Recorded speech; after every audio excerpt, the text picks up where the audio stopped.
Voy a hablar de Favaloro. Infaltable un día como hoy. Infaltable un día como hoy. Se cumplen exactamente 100 años de su nacimiento. Favaloro nació en la ciudad de La Plata, la ciudad de las Diagonales, en el barrio El Mondongo. Me parece muy lindo. Barrio tripero. Barrio tripero. De hecho, era de Gimnasia. fanático de Gimnasia de Grima de La Plata y de los ravioles. Son datos que voy recolectando de gran René Favaloro. Hay un dato, a ver, yo leí muchas biografías de Favaloro y hay un dato que me encantó, que no sé si mi cabeza lo creó después o lo leí en algún lado, no sé si alguna vez les pasó. Lo pensé, lo dije. Escuchá, Nori. A ver. Su madre Sí. era modista Sí, y su padre era carpintero. sí. Es exactamente lo que hace un cirujano. Cortar con un serrucho y coser como si fuera... Mira. Lo pensé en el colectivo y Mirá. me pareció tan genial la idea que digo, no se me pudo dar. Estamos tratando de remarle el hoy dato. Profe, Por favor, No habla. está bien Está de bien, la está bien. literatura, ¿no? Que vos me pedís un poco más de metáfora en mi vida, ¿no? ¿No está bien? Sí, sí. ¿No es un en el buen dato? En el cumpleaños de Neruda está extraordinario. Estuviste muy bien, ¿eh? Sí, se me ocurrió y sentí, ¿viste? Como vos te pasó eso. no, esos Sí, Pablito, impulsos ya de... te elogiamos, está muy bien, estuviste muy impulso bien. Fue de- alumno, Sí. fue alumno en el Colegio Nacional de La Plata de Ezequiel Martínez de Estrada. Y desde chiquito contaba el tipo que quería ser doctor. De hecho, un tío que era médico lo invitaba todo el tiempo al consultorio y el joven René se pasaba las tardes ahí, le encantaba. Dice que le encantaba el olor. ¿Vieron ese olor tan característico que hay en los consultorios? Y quería ser desde muy chiquito doctor. Con lo cual, fiel a su destino, ingresó en la carrera de Ciencias Médicas de la Universidad Nacional de La Plata y hacía doble turno. Como los equipos de fútbol, ¿viste? Cuando los jugadores se quedan pateando tiros libres. Bueno, Favaloro hacía algo similar para perfeccionar su técnica. Ustedes saben que cuando uno cursa medicina, a partir del tercer o cuarto año empieza con las prácticas Las prácticas, médicas. claro. Empiezan las instituciones de salud a hacer alguna práctica médica. El tipo iba a la mañana con sus compañeros y sus profesores, es decir, para cumplir con sus obligaciones, y a la tarde también iba, no le correspondía. De hecho, más de una vez le preguntaban: ¿qué estás haciendo acá? No te corresponde, tenés que irte, porque él ya sentía que los pacientes eran suyos. Esta mirada tan paternalista que tenían los médicos de antes, ¿no? Que en parte recupera como cierta cosa que en la actualidad se les critica muchas veces a los médicos, que es que no se preocupan, o por lo menos no parecen preocupados por sus pacientes, por un montón de cosas que en un montón de columnas hablamos, que tiene que ver con el tiempo, con las condiciones de laburo y demás. Pero bueno, uno va al médico y siente que lo despachan en muchos casos. Bueno, Favaloro hacía todo lo contrario, porque también venía de un modelo, digamos, paternalista de décadas pasadas. Se recibe a los 26 años. Hizo una buena carrera, no hizo una carrera brillante, hizo una buena carrera, y al año siguiente, como venía de familia de médicos, salvo su padre y su madre, lo llama un tío que estaba laburando de médico en La Pampa, en un pueblito de 3.500 habitantes, Jacinto Arauz, y le dice: está muy mal el médico del pueblo, te necesitamos acá. No lo dudó un segundo, estaba loco por las prácticas, le encantaba de lo que se había recibido, se fue a La Pampa por una estadía de 3 meses y se quedó durante 12 años. Creó ahí un centro asistencial y René comenzó a ser conocido, que esta es la parte que a mí me gusta, comenzó a ser reconocido como el doctor que escucha a las personas. Digo, más allá de lo que uno pueda decir a la distancia, porque siempre es muy difícil medir una experiencia que pasó hace tanto tiempo, me parece que esto es sustancial, ¿no? Gente de diferentes jurisdicciones, de diferentes lugares, se acercaban al pueblito porque había un médico que escuchaba.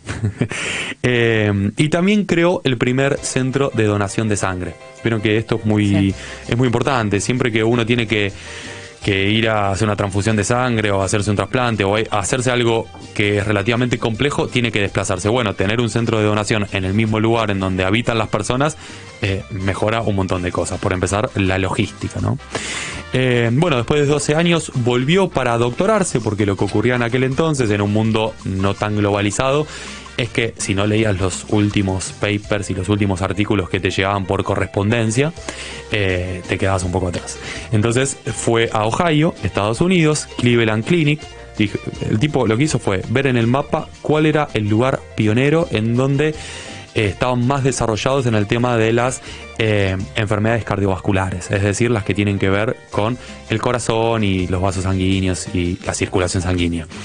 Entonces vio en el mapa y con un inglés recontra flojo de papeles, es decir, se mandó, como quien dice, se fue a Ohio y hizo las primeras prácticas en enfermedades y operaciones, es decir, intervenciones quirúrgicas cardiovasculares. Ahí aprendió un montón de técnicas que luego hicieron que en 1967 pudiera cumplir su gran hito, que por el que fue reconocido internacionalmente, que tiene que ver con el bypass aortocoronario.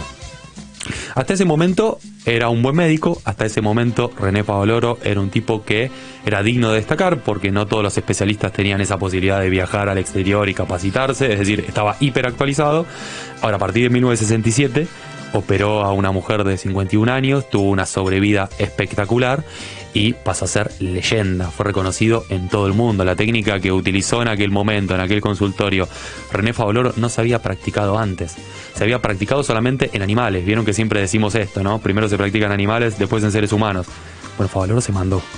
Vio la situación, hizo un bypass. Un bypass tiene que ver con un puente, es decir, te conectan una arteria que está obstruida con la vena safena. La vena safena es una vena que atraviesa desde la pierna y llega hasta el pecho, es decir, hizo algo que uno podría pensar desde el sentido común, y el tipo, con la última ciencia disponible, dijo: esto es posible, vamos a hacerlo. La persona vivió como si nada. Desde ese momento hasta la fecha se calcula que se hicieron miles y miles de operaciones quirúrgicas con la técnica que inauguró un tipo como René Favaloro.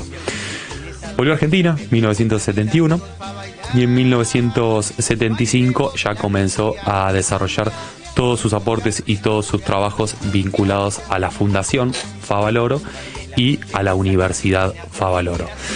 Es un tipo que cuentan quienes, digamos, los pocos contemporáneos y sus pocos colegas, estuve leyendo algunas entrevistas, que dicen que era un tipo que no podía caminar por el hospital. Era una celebridad, era una eminencia. Lo tacleaban los pacientes, le besaban las manos, le decían el doctor Milagro, más allá de la telenovela. Digo, es muy fina esa situación donde vos te tenés que operar de algo tan sensible como el corazón. La operación del corazón es una operación abierta, es decir, se ve todo, te abren como si fuera la tapa de un capot, el tórax. Una comparación. Funciona de esa manera, es muy sensible, la gente tiene mucho miedo, y que eso salga bien es realmente muy importante y digno de destacar. Por eso al tipo le decían todo el tiempo: ahí va el doctor Milagro, y lo tacleaban los pacientes y le agradecían de cualquier manera. Así todo, tuvo un final bastante triste. Se suicidó, dejó algunas cartas, ¿no?, para diferentes personas, dejó algunos papeles, digamos, en el espejo, ¿no?, hasta siempre, nos vemos. Después dejó cartas bastante más largas. Pero para mí lo más importante, más allá de esto, es esta mixtura. Me parece que estoy, digamos, casi convencido, como de pocas cosas, que Favaloro trascendió más allá del bypass. Pasó a convertirse en una leyenda por su capacidad de reflexión política. No son muchas las personas que se especializan en una rama de la medicina o de la ciencia que tienen la capacidad de reflexionar sobre la política. Y sobre leer sobre la política. En sus ratos libres, el tipo se ponía a leer sobre San Martín, se ponía a leer sobre Bolívar. Era una persona interesada en eso. Hoy nosotros estamos acostumbrados, hablo de mi lugar, uno está acostumbrado a hablar con científicos y médicos, y son personas que están hiper especializadas en su tema, que vos le haces una pregunta que los corre 1 centímetro de su tema y les cuesta mucho opinar.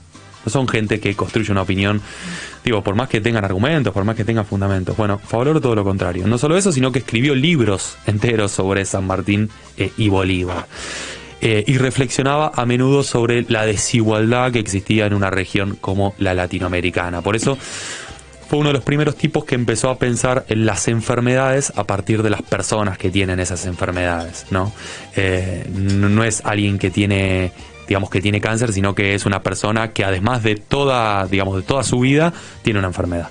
Entonces me parece que es fundamental pensarlo en estos términos, es fundamental pensar en este costado social que que dejó impreso un tipo como Favaloro, y es fundamental recuperar a 100 años de su nacimiento todo ese costado humano que en muchos casos le reclamamos, quizás injustamente, quizás justamente, a los profesionales de la salud, ¿no?